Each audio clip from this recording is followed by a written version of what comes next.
under the same moon, we share the love, embracing the differences like hand in glove.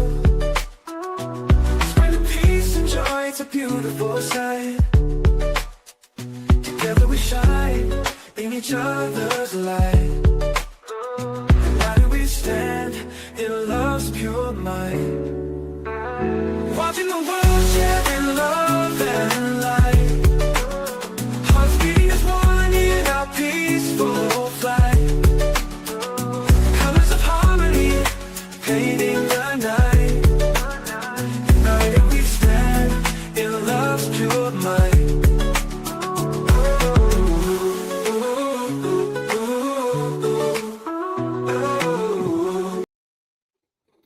Good evening, everyone. Thank you for tuning in to Watching the World. We have so much to discuss tonight, but I wanted to ask, how are you guys doing? Well, we're going to get started with a monumental case, a case probably like we've never seen before, the case of Luigi Mangione.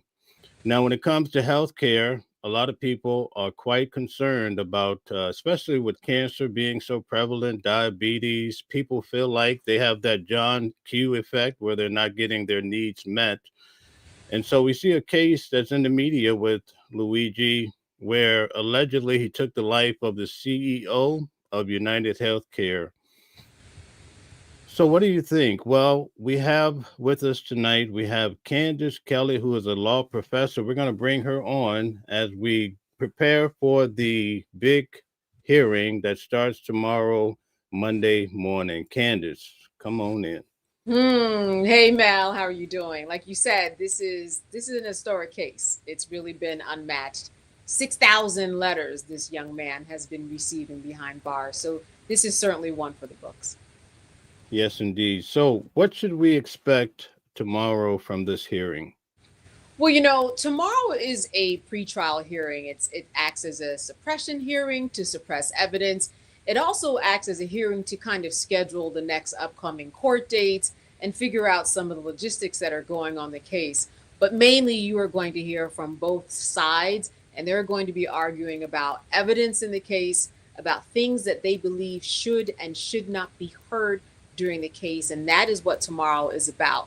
And I will also say that it's probably going to go beyond tomorrow because we get the chance to hear from witnesses as the prosecution and the defense make their case as to what they can and cannot bring in court in terms of evidence. So it's a really big deal, not something that often gets a lot of headlines in this way, but because the evidence is so crucial here, it's going to get a lot of attention. Okay, so let's go back in time and kind of give our viewers the breakdown of this case and how it all started. Could you just give us a little briefing on the original act? Yeah, well, the original act, and you mentioned in your intro, alleged, and that's what we have to actually pinpoint and make sure that we couch this as an alleged act. I mean, even though there were people who are out there who will say, but I saw the video, I saw what he did, there's DNA and all this evidence that's coming in the court of public opinion. But allegedly, as you said, he is the one that on December 4th, we're actually coming up on the anniversary of his death. Well, on December 4th, he shot Brian Thompson. And so when we look at these particular acts, we're talking about someone, Luigi Mangione. He allegedly came from Georgia, crossed state lines into New York, shot Brian Thompson 6:30 something early in the morning. And then he got on his bike and then he crossed state lines once again and went and he fled to Pennsylvania, where he was eventually caught in Altoona, Pennsylvania, 5 days later on December 9th. The reason why I'm talking about state lines is because once you cross state lines and do anything that has to do with two different jurisdictions, two different states, now you're getting into federal territory. So he's got state charges in Pennsylvania because that's where he ended up. He's got federal charges, and prosecutors are going for the death penalty. You also heard Attorney General Pam Bondi request and direct the prosecutors to look and seek the death penalty in this case.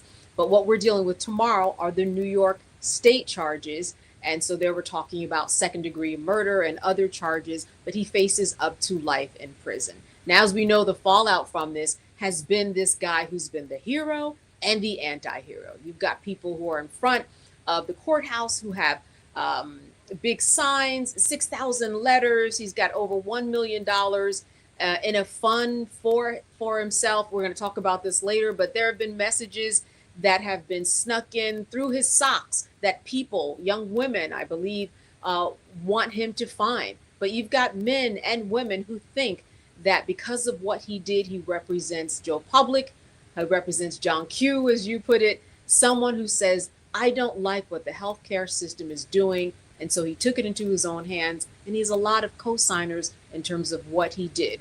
Would I say that these are people who want somebody else to go and create, the demise and death of somebody else?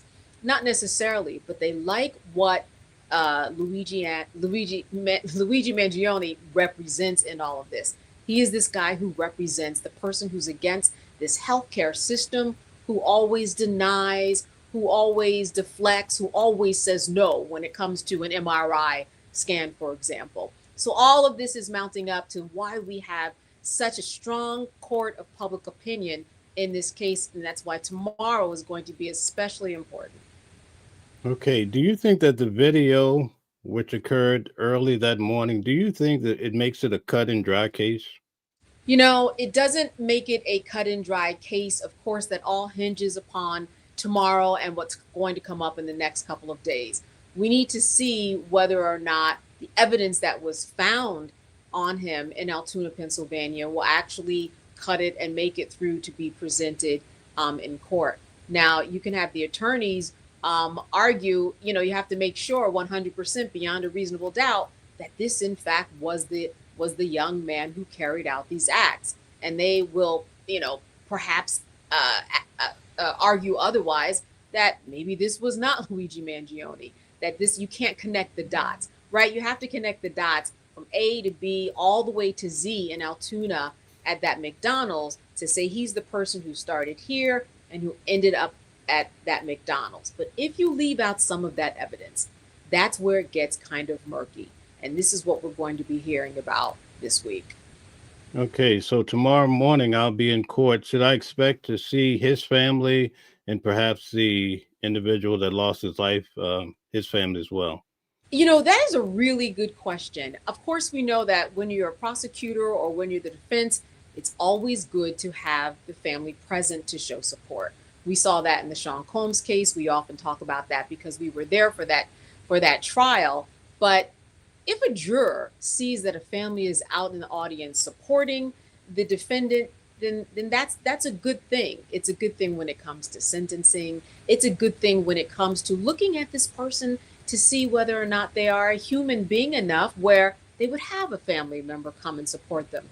Now, what we know is that his family has not spoken to anybody, not his sisters. He's got two of them, not his mother, not his father. Of course, they've spoken to the feds and everybody else in terms of this case and the depositions. But in terms of, we support him, we don't support him, it has been no comment. But it would be great for the prosecution and Mangione. I keep on mixing those names together. It would be great for Mangione if he had those supporters there. Of course, a juror who's supposed to be impartial, they shouldn't look into the audience to see who's supporting or not. But they might have an inclination if his family's there or not, and that probably will have some bearing. Yeah, usually when I mention this case, people say New York is not a death penalty state. So how could this be? Yeah, well, so New York State is not a death penalty state, which is why on the federal level, prosecutors or the Department of Justice, as I said, Pam Bondi, who has explicitly said, let's bring in the death penalty on a federal level, right? Because we've got three different prongs here: New York State, Pennsylvania State, then you've got the federal level. On the federal level, the death penalty is available to applicable to this particular crime. Of course, that is to be argued, because the question about the death penalty is this.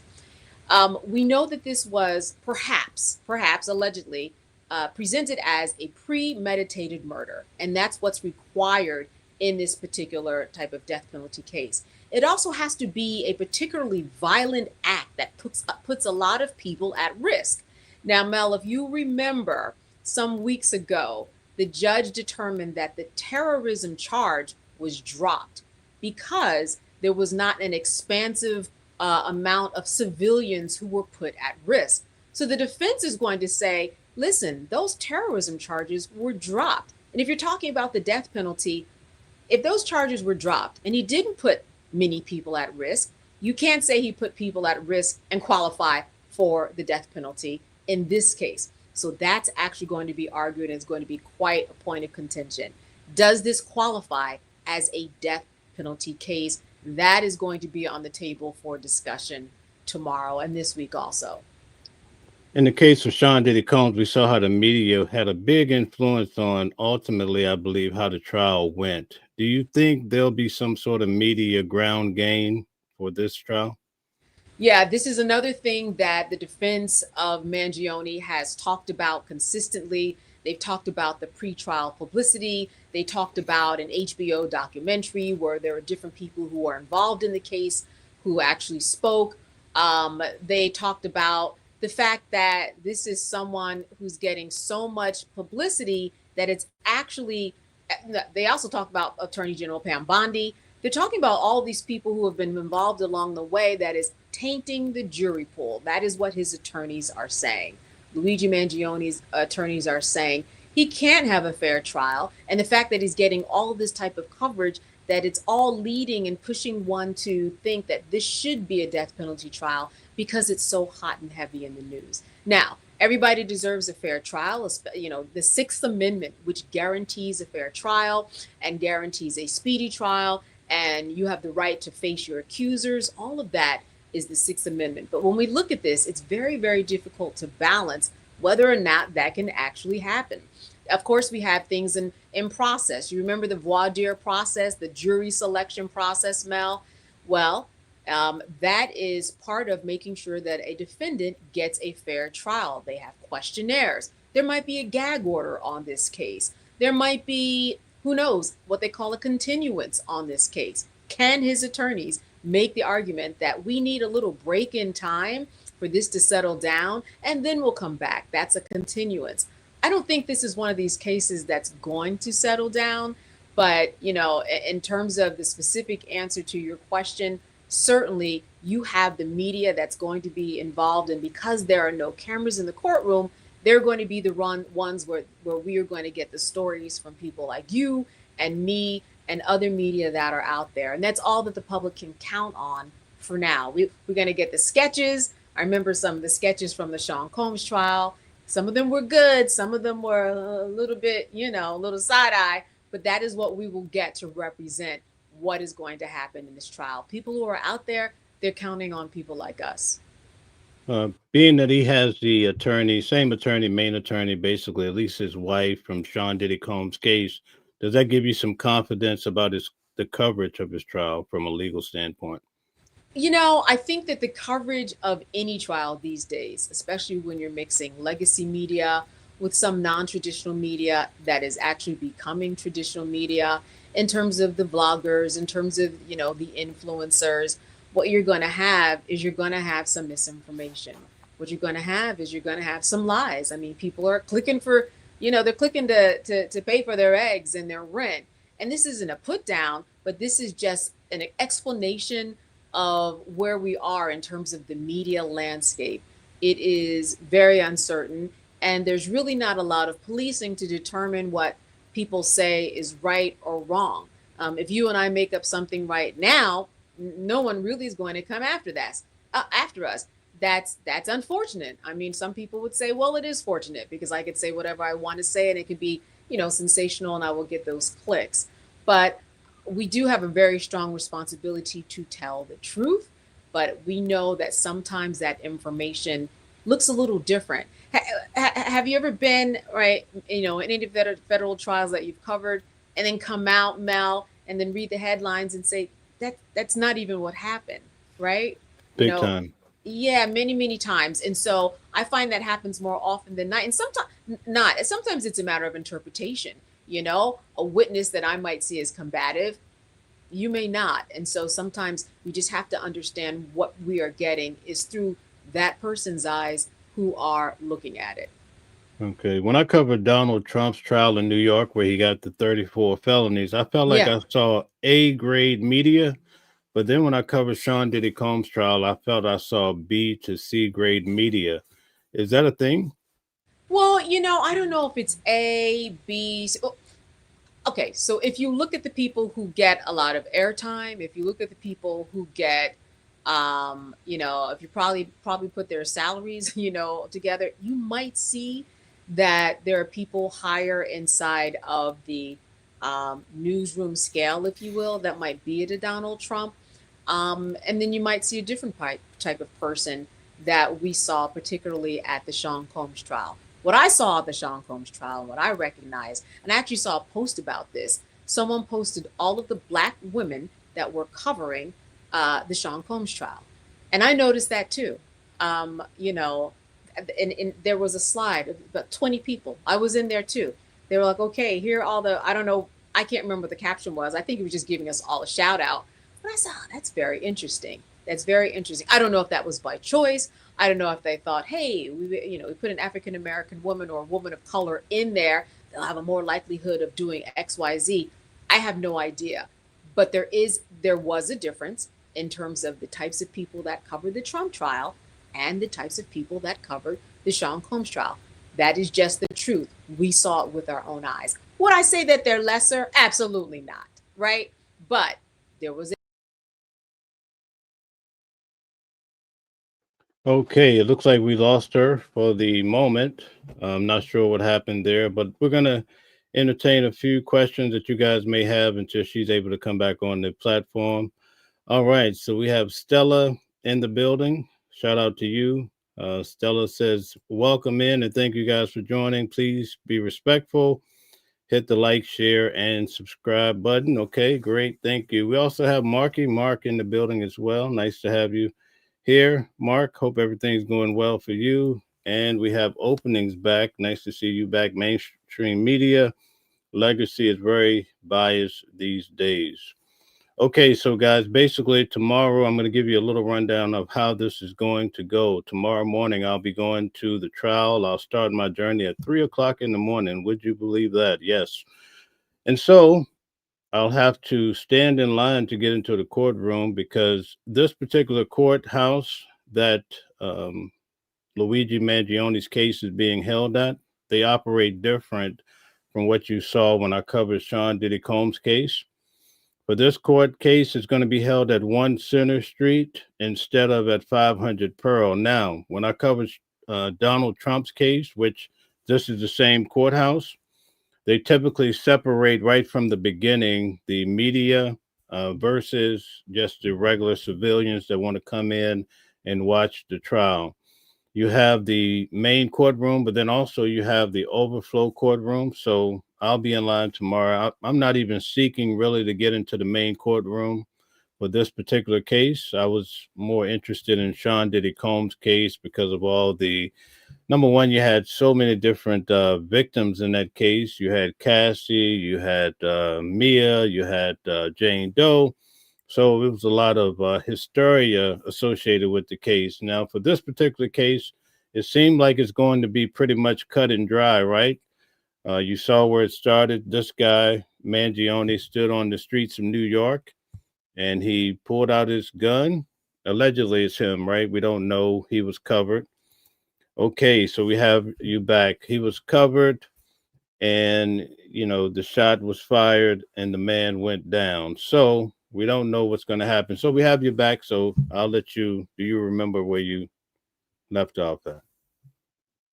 We don't hear you. We don't hear you. You're muted. Okay. I think I was talking about legacy media, perhaps. I think I was talking about just the balance that we have to keep in mind when we are looking at a trial. Okay. Very good. All right. So let me ask you this question. And just to be clear, when I say A, I'm talking about like you don't see Anderson Cooper out there on the main street, some of the big names of Sure. media, out there. So I wonder what makes the difference for that. But at any rate, so tomorrow, should we expect a 1 day hearing or could it be an all week thing? So I just want to comment on the last thing that you said. You are correct. Inside every newsroom, there is a pecking order, which is, Mhm. who is the guy or gal that's going to be out there covering like a huge storm where they're holding on to a tree, right? As you climb up the ranks, you're not always going to be the one to do that. Once you become in an anchor seat, you have more options, or sometimes they want you to stay back in the newsroom in the anchor seat. There might have been people who raised their hand and said, you know what, I want to cover this trial. I want to cover Sean Combs. I want to cover Luigi Mangione, because it's all part of career moves inside of the newsroom. So you're right. There's definitely a hierarchy and a pecking order that newsrooms, news directors, executive producers use in order to determine who's going to be out there in at a Trump trial, a Sean trial, or a Luigi trial. But your next question was what had to do with how many days we're going to be coming up on this week? Yeah, and I just want to make this point. I'm trained mentally that when CNN is on and I see Wolf Blitzer, I know it's a big case, right? Like Exactly, it's like exactly. top of the line, you know what I mean? Right, right. And if they have sent Wolf somewhere, Oh my that's God. I mean, yeah, that's a big deal. That's a very big deal. So, they're, very, very choosy and all of that. The other thing that we see too is the connection of legacy media with people like you, right? They're bringing you on these shows where, 10 years ago that wouldn't have happened. You would have needed to have all of these types of things in order. But the truth is that what we're doing right now and what we're seeing here, it's putting people on the same wavelength and having even more viewers than your legacy media. So they're trying to find out unique ways to connect with people like you and me. Awesome. So as far as the length of this hearing, what do you think? 2 to 3 days, because what's going to happen is that you're going to hear from police officers, for example, who were on the scene when he was caught at McDonald's. They want to hear from them what exactly happened. Did you actually have the proper warrant to search his bag? Because that's how we're getting the evidence. Did you actually read him his Miranda warning, Miranda rights? And they did, but it was 20 minutes into the engagement with Luigi Mangione. Was that fair? Was that right? Was that against the law? So from that, we have a lot of evidence. Um, you have the gun, you have the ID, you have what they're calling a manifesto, which, by the way, the defense attorneys have been saying, can we stop calling it a manifesto? That particularly prejudices anybody who's in the potential jury pool.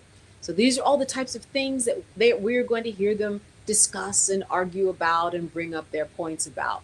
Because if this particular evidence, for example, the fake ID, if that was seized in a way that was illegal, well, it won't be considered in court for the jury to hear. And if they get that right from the judge to remove that evidence, defense attorneys, when it comes to the gun, the jury will not hear that information. And then what does that do to the case? I mean, this kind of opens up the door with, all right, well, you don't have all of this evidence.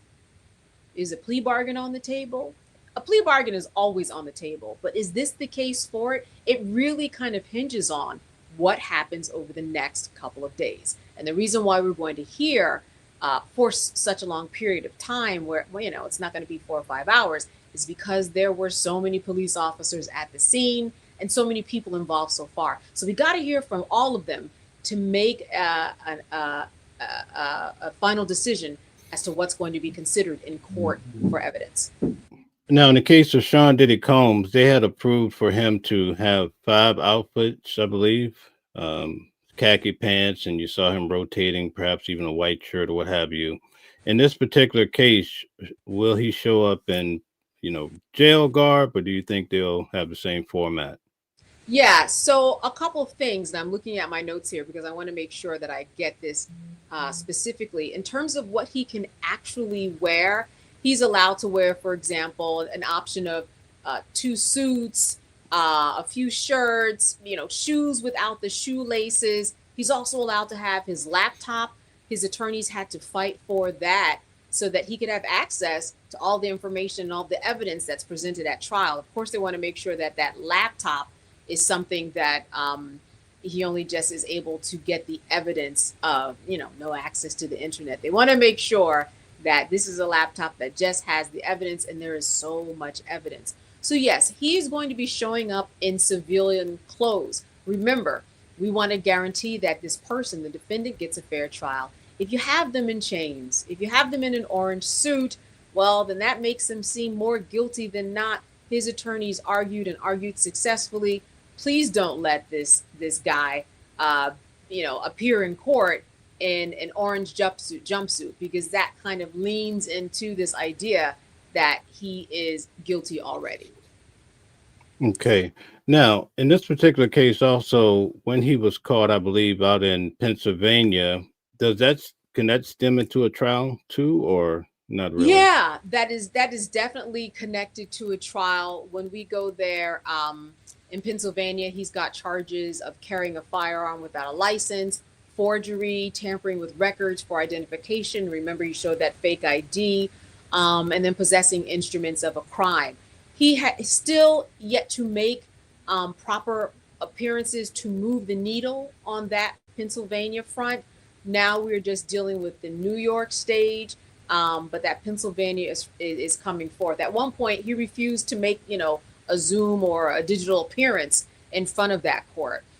So that hasn't really been moved yet in terms of the proceedings, but that is upcoming, and that's going to be happening after this state case. Yeah. Now, if you had told me that he collected $10,000 from Americans and people around the world, then I would say, okay, but he collected over $1 million. So that's a lot of people that really feel like this man should get a fair trial and perhaps even be free. Are you shocked? Yeah. Wow. No, I'm not shocked. I'm not shocked. Why? Because the way that people are so passionately involved with their online political beliefs and dispositions, they put their money where their mouth is.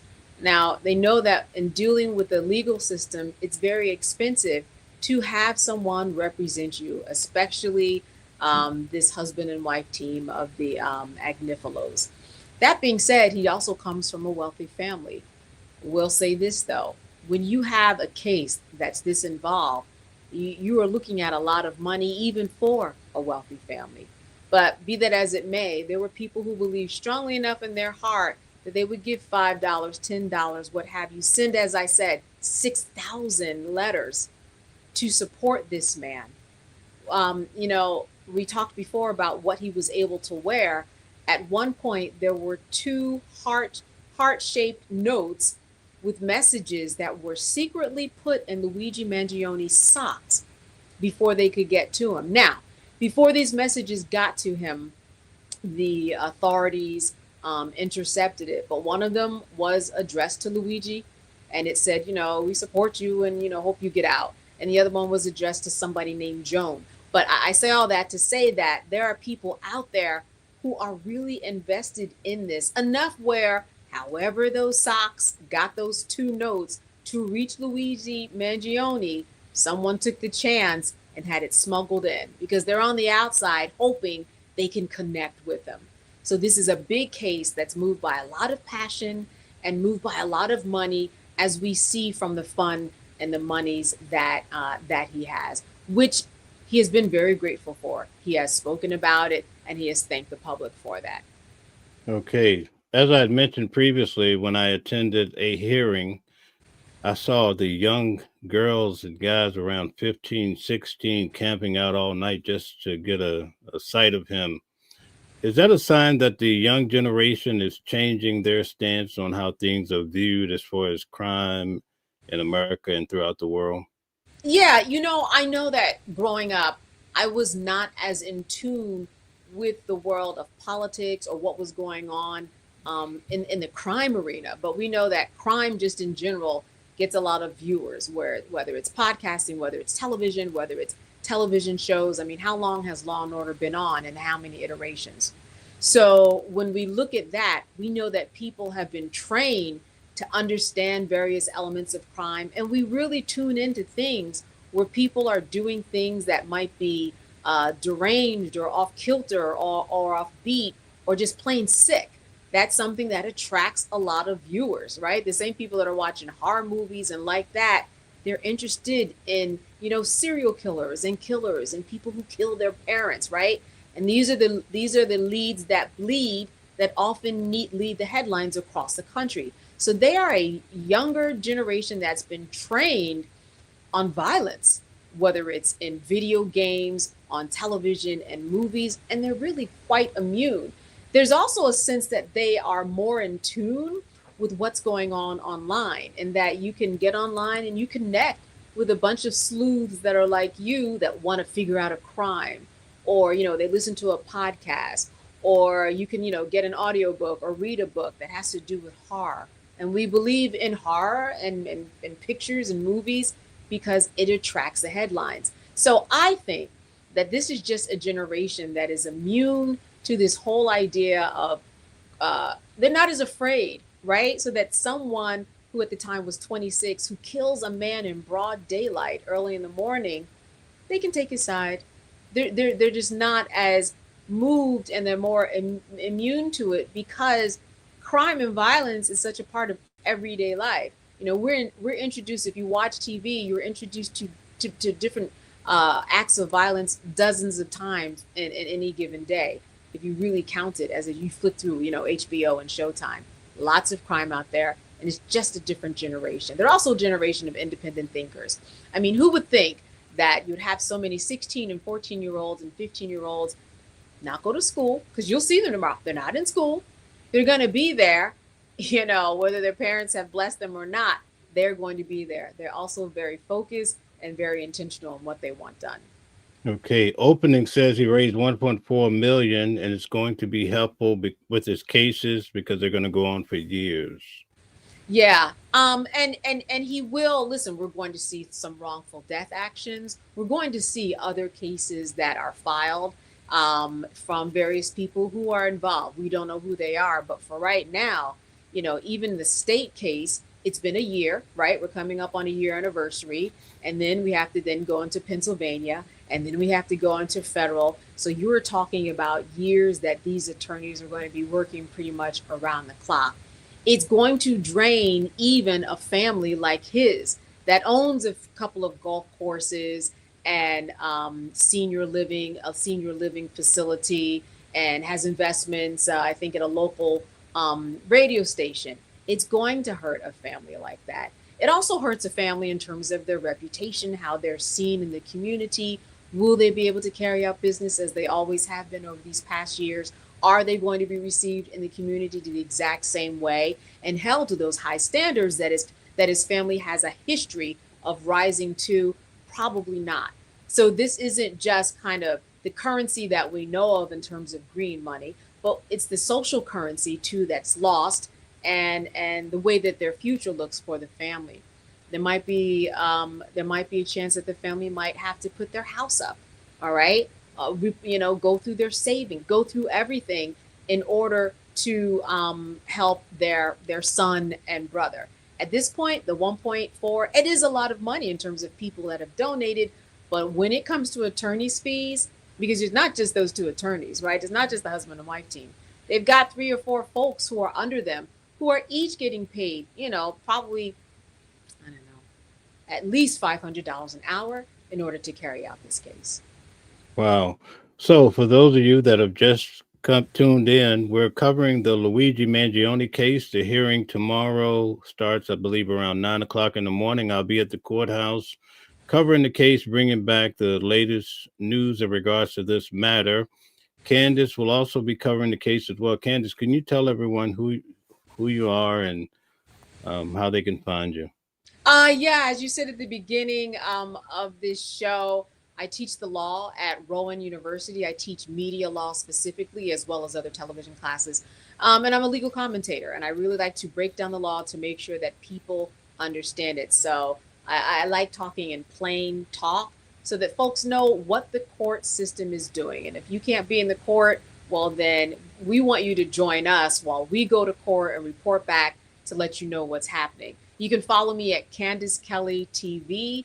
CandaceKelley TV. I am also the host of Not All Hood, and that is a podcast. And so you can check me out there too at Not All Hood on Instagram.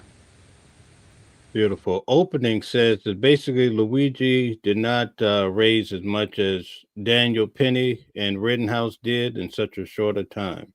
Ah, you know what? That is a very, very good point. And that makes my point or buttresses it even further in that here we're talking about uh, three different cases. His money will not go far. Kyle Rittenhouse, you know, his case actually came at a time, and Penny, where we're granted, it is very hot and heavy politically speaking now, like in the world. But we're talking during COVID. We're talking when everybody was on lockdown. And I mean the senses of what people felt about the justice system. They were hot and heavy. People were at home donating. I could see how that makes sense. And I don't know how much he raised or was raised for him, but that makes sense that it was probably a lot more than Luigi. Okay, very good. Now, here's another question that I have for you. In regards to his legal team, you said roughly it could be $500 an hour or so At forth. least. Oh, yes. Is there any restrictions with these type of cases? I wonder where people are receiving these GoFundMe donations to keep the attorneys from reaching and grabbing too much of the pot. Well, you know what? You and the attorney that you choose have a special relationship. And you understand that their fiduciary responsibility is to treat you correctly and not steal from you. Now, we have heard of cases where that has happened, where attorneys have stolen, monies from their clients. These are, attorneys with great reputations, and they get paid quite a bit, not just on this case, but other case. But I mean, there's no, oversight, but you certainly can, be close and personal with the billing and things of that nature. But there's really no sense that will happen here. I mean, this isn't like Alex Murdoch, right? That was a case of an attorney who was stealing from his clients and insurance and things of that nature. So it does happen, but you have a special relationship with your attorney, and it's really incumbent upon you as the defendant to ask the questions, to be involved, to look at invoices, to look at your expert witnesses who are also very expensive, and be on top of your own case, which is why it was really important, as I mentioned, that Luigi have his own laptop so he could follow the case too. Sean Combs, remember, he came in with a file often, right? Or even a bag. Which one was it, Val? He came with a file. A file. He had a file. Yeah. He had a file where he was keeping up with everything. So you have to be involved in your own case because you are in fact the one who kind of controls everybody around you. And if that gets away from you, then that kind of is your own fault as a defendant. You have to be on the case of your attorney. Okay. Now, when it comes to Luigi, there are some allegations of him, or they're using his diary against him. Do you think we'll see his attorneys trying to get some of these items struck down, or yeah, not really? That diary is really big. And you know what makes it really big, Mal? It makes it big, when you see the potential jurors that are sitting on that bench and going through the voir dire or jury selection process. These are the people who have been exposed to everything that we're hearing. So when you hear the word manifesto, that it's not a legal term, but in the court of law, it certainly points to a lot of implications of one being guilty, right? Because we know a manifesto is something that someone writes and it has an intention, it has an intent to do crime to others. And so with that in mind, they at the very least, if this diary is entered into evidence, they do not want it called a manifesto. Language means everything, right? A sexual assault is different than a rape. A manifesto is different than a diary, right?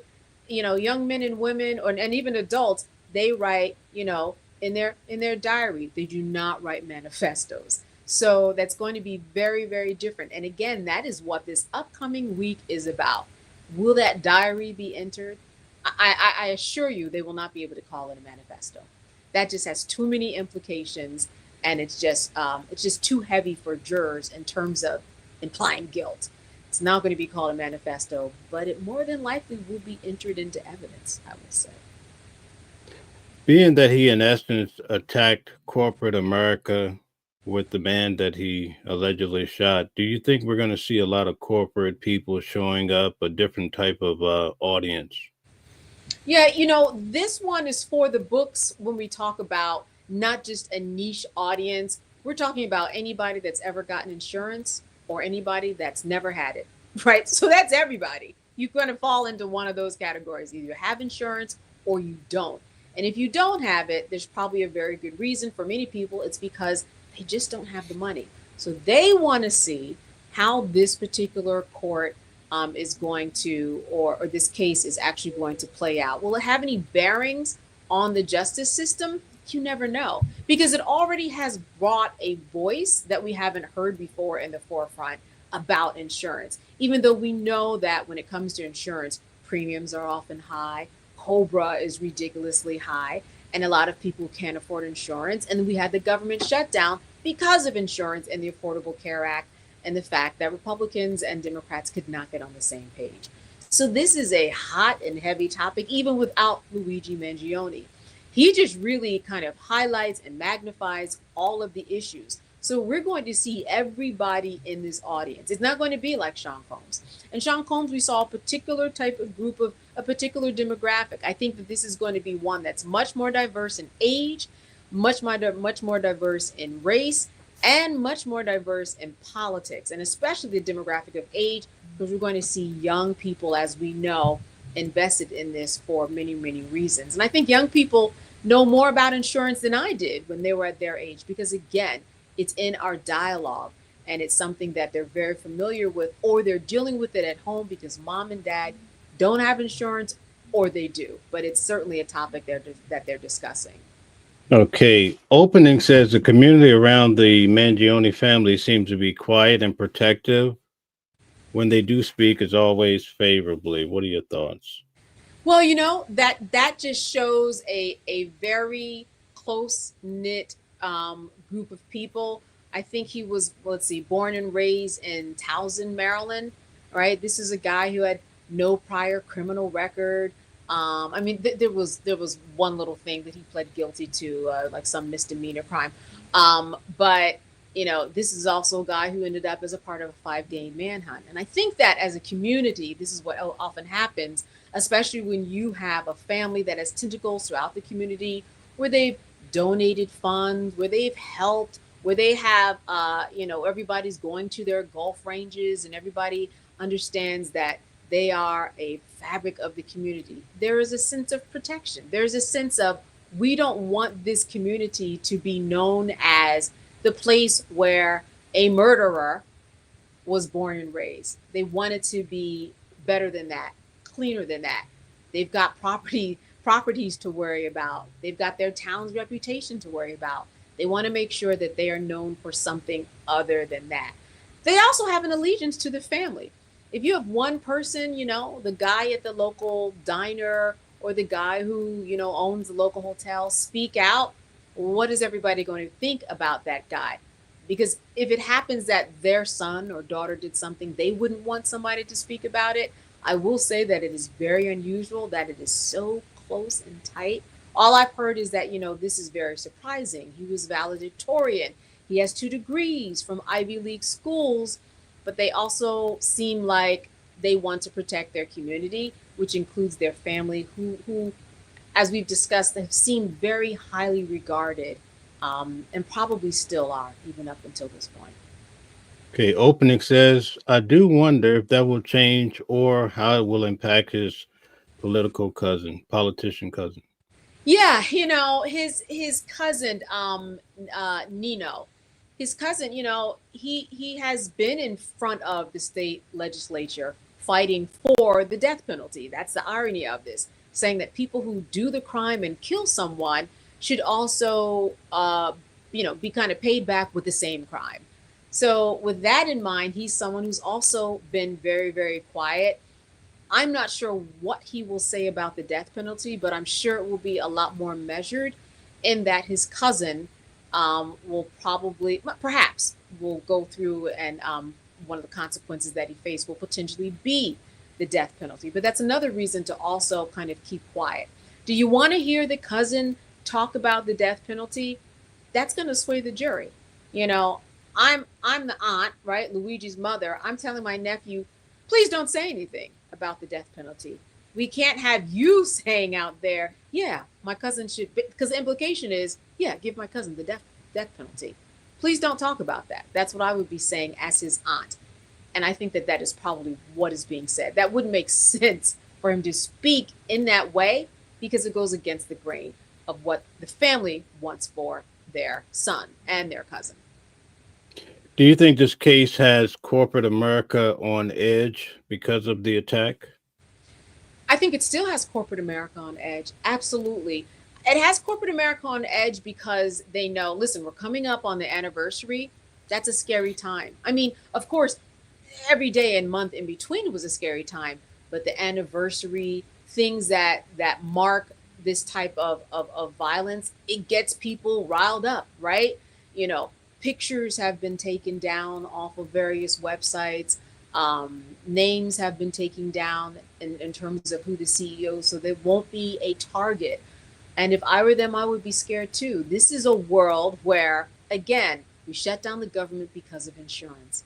And a lot of people would say that that's what this case is about. It's about insurance, but it's also about Brian Thompson. Let's not forget to mention that man's name. He was a father, he was a husband, he was all of these things. He was a son. And often that person who dies gets lost in all of the banter and all of the talk. So to answer your question, yes, people who are aligned with and equal to the level of the Brian Thompson, they are scared and they are keeping their eyes on this. This is also political football, right? We know that Pam Bondi, the Attorney General, she spoke about the death penalty so feverishly and with such intent because we know that the executive branch's direct is to make America safe again, right? This is why we have troops on the ground in DC now and why the troops are trying to go to different parts of the country, a lot of times without success. But that being said, they're saying, hey, this particular case, we are asking for the death penalty because it aligns with our mission. We're trying to keep America safe and we need this guy off the street. So this is also a political football that's also being kind of passed off one by another. But to answer your original question, CEOs, certainly, they are making sure that their privacy is maintained. And I think that that's for a very good reason. Okay, so we're the ones paving the way for this case. There's not a lot of buzz on this case, yes, but tomorrow I imagine it will intensify. And it's great that we're the first ones to go at it. What do you think? Yeah, the key is setting up the public so that they understand what's to come. Because really, it's a part of our civic duty to follow these cases. And if you want to go down in 10 degrees tomorrow to the courthouse, it's free to get in. Go inside the courthouse if you want to. You can do that to the Supreme Court of the United States, too. It really is incumbent upon us, especially without cameras in the courtroom, to actually have an eye on justice. And that's exactly what we're doing, as well as a lot of other people. But we're doing it in a way to make people know that at least on every Wednesday at 8 o'clock, we will be going live with the latest as to what's going on in the case of People versus Luigi Mangione. A lot of parts, and while it's going to start in January potentially, again, during the week, there are going to be some calendar setups to figure out what comes next. But probably in January, we're going to hear about this case. It'll be a couple of weeks. There's a lot to talk about beforehand. And as we know in any case, before any case, we know that there's a whole process before that first witness hits the stand. We're going through voir dire. We're going through figuring out who actually should sit on the trial and make sure that there are no conflicts of interest. We are going through hearings and suppression of evidence hearings. We're going through motions. They're going to ask for the defense is going to ask for the trial to be dismissed. There's going to be all these things before the trial even starts. And that's where we're going to be telling everybody what's going on. And then, of course, there's the court of public opinion. There's always what people are doing on the outside. As we know in the courthouse, Mel, when you go to that courthouse, it's not about what's going on the inside. I mean, it is, but it's also what's going on the outside, which also tells a very big story. Okay, great. So tomorrow I'll be going live from the courthouse in the morning, during the lunch period, and perhaps even in the evening. So stay tuned, guys. Could you, because we have reached our time, could you just tell us how this is going to unfold starting January the 9th when the trial starts? Just give us a little pregame. Sure, absolutely. Well, listen, by that time, the questionnaires will have been sent out, and people will fill out probably a very long questionnaire asking questions about everything from their politics to what they watch, to what health insurance they have, or if they have it or not. That will make a difference. And so that voir dire process, what many attorneys will say, is the most important part of the case, right? Because you want to see, is that person going to be the foreman? Is that person going to look at Luigi as a hero or a non-hero? Right? You know, so are they a grandmother? Do they have sons? Do they have daughters? All of that's going to be very important. And jury selection process takes a while, right? It could take 3, 4, 5 days. And then you have to narrow it down. So that's the first thing that we are going to get. Who is this jury and the alternates, right? 6 alternates going to be in the Southern District of New York. So that's going to be first and foremost. People who are out there who are listening, if you're from the New York area, you have the potential of being a juror. So that's what we're going to get into. You know, I sat through the jury selection for Sean Diddy Combs. I was so amazed because some of the individuals, one person knew the judge. So that was an issue. 2 other people knew Diddy. In fact, one actually went to school with him somewhere in maybe New York of some sorts, right? What are the odds of that happening? Yeah, it is interesting because, you know, attorneys don't want any connection at all. Or maybe an attorney does want some connection. Hey, maybe I do want somebody's going to be on there.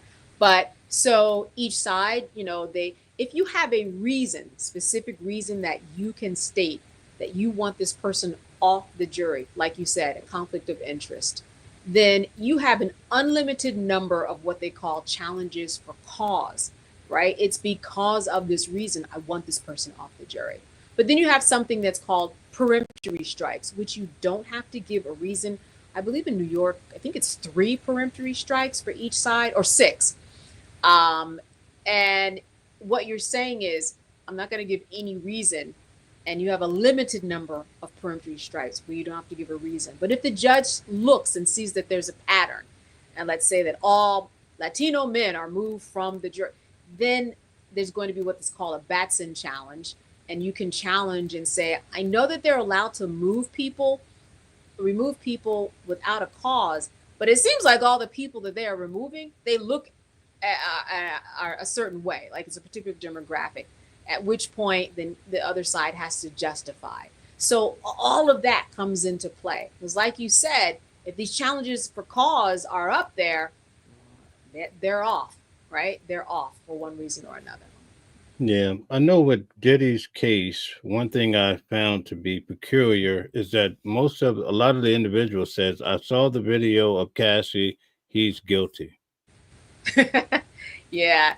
You know, that's one of those things. It's like, as an attorney, I actually would want to hear, right? If you were the defendant or an attorney, I'd actually want to hear, all right, he's guilty, because I don't want you on the case.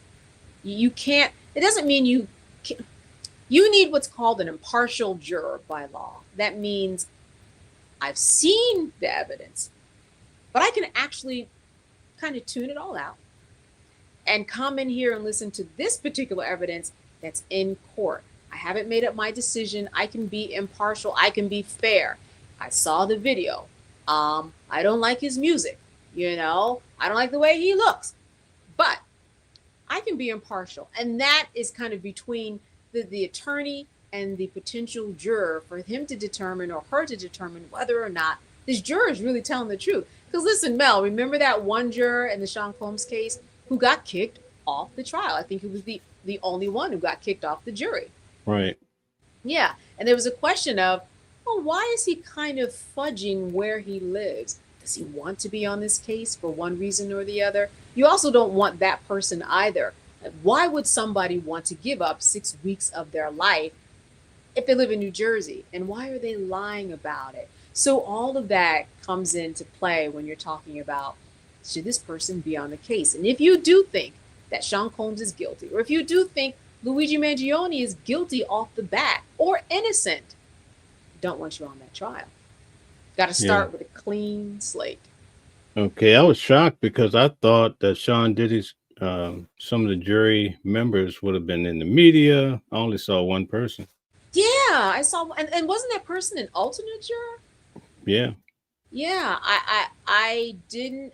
I think part of the reason is that, so we met a lot of people outside of the trial, and there were people whose jobs from various stations, I won't mention the station, but their job was to find the jurors, right? Go in, study their face, and then, find them. Maybe when they went to lunch, or not lunch, because they did that secluded, but maybe when they went home, could they find them to recruit them? Like you said, they recruited one to talk, but they didn't get everybody else. Let me ask you, if you were on a juror, would you want to be hounded by the press after to go out and represent the 6 week process and the 12 or jurors plus 6 alternate jurors that are out there? I think that's a big responsibility.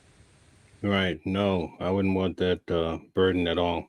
Yeah. And who knows? I've seen in many cases where the jurors don't speak right away, but collectively, maybe 6 of them might come together, right? And then they'll be on the TV station, and as a group they'll do it. But one by one, I think that's a big responsibility to try to explain what went on during deliberations and to kind of carry the burden of 6 weeks of evidence. But collectively, I've seen that happen, and probably, when it dies down a little bit, he's in jail, he's facing more charges, Sean Combs, but we'll probably see them come out and speak as a group. Okay. Uncommon Woman says, does your state now require real digital ID to enter the courthouse? Oh, and that's a really good question. Does it real? No, not at all. You don't have to show any. Well, okay. So if you're with the press, right? They have a press line and they have a public line, right, Mel? Now you can correct Right. me. Mel, look, this is you tomorrow, and so you, with your press credentials, all of that has been taken care of beforehand in terms of your ID. But no, it didn't necessarily have to be an ID of any sort. Now, on the other side, in the public line, you don't have to show ID at all to get in. You have to go through, to make sure that you're not carrying any weapons, and they look through your bag and whatnot. But there was no ID until the verdict day. Nobody asked me for ID at all. Right. Tomorrow we'll be at the same courthouse where Donald Trump's trial was held. And for him, they did ask for ID. In fact, the guy in front of me that was in line, they pulled him out over something he had on his social media. So I don't know why it's more Wow. complex, but I think it was because of the president of the United States. So I don't expect that tomorrow, but I will have my ID. Yeah, Um, and you're right. That makes a big difference because the president has different levels of security concerns. So that ID would be right. necessary. Luigi, I was talking about somebody. Here's an interesting question. So this is an assassination, and when you assassinate someone because of often political beliefs or some type of motivation that has to do with what you think about this prominent person. So you have to have a prominent person and be motivated by some type of belief, whether it be political or religious or something of that nature. And the thought occurred to me that Luigi is so popular that if someone took his life, they would probably call that perhaps an assassination, because he's become this idea, this representation of politics and corporate culture, and people are so into him, and he is this prominent figure that someone who might go after him might be motivated in a way that perhaps might make him, if he was killed in some way, an assassination, which I thought the irony of that was just very interesting. Right. Okay. So we reached our time. Thank you so much for coming on. We really do appreciate you. Could you tell everybody about your channel? Yes. Candace Kelley TV, CandaceKelley TV. Make sure to follow me as we continue to cover this trial, the People versus Luigi Mangione. Okay, and just real quick, Gold Digger had mentioned when we were talking about the juror that was removed from Sean Diddy Combs' trial, she said, yes, was he an actual resident? It was questionable. Yeah, it was very questionable, and that's why the judge said it's so questionable, and your answers are not straight enough for me. Because remember, he was talking about his daughter was, in one state, but sometimes he would spend the night in New Jersey, and it was so murky. The judge said, "You should have told us that," and that's really why you're going. You didn't tell us any about this up front, so because of that, you're just not trustworthy, and you have to go. Okay, thank you, Uncommon Woman, for posting Candace Kellis TV. That's awesome. Thank you so much. So Thank thank you. you. Yes, indeed. It was nice having you on. We're going to be back on tonight at 8 p.m. with the criminal defense attorney, Calvin Johnson. So come back for that. But tomorrow, Candace, I will definitely look forward to covering this case with you. And thank you so Yes. much for all that you do. Oh, absolutely. Thanks for having me. All right. Have a good night. You too. Different voices, but the same song. Living a world where we all belong. Kindness leading the way, breaking the chains. In the symphony of love, the theme remains. Embracing diversity, brighter days in sight. Watching the world sharing love and light. Hearts beating as one in our peaceful flight. Colors of harmony, painting the night. United we stand in love's pure might.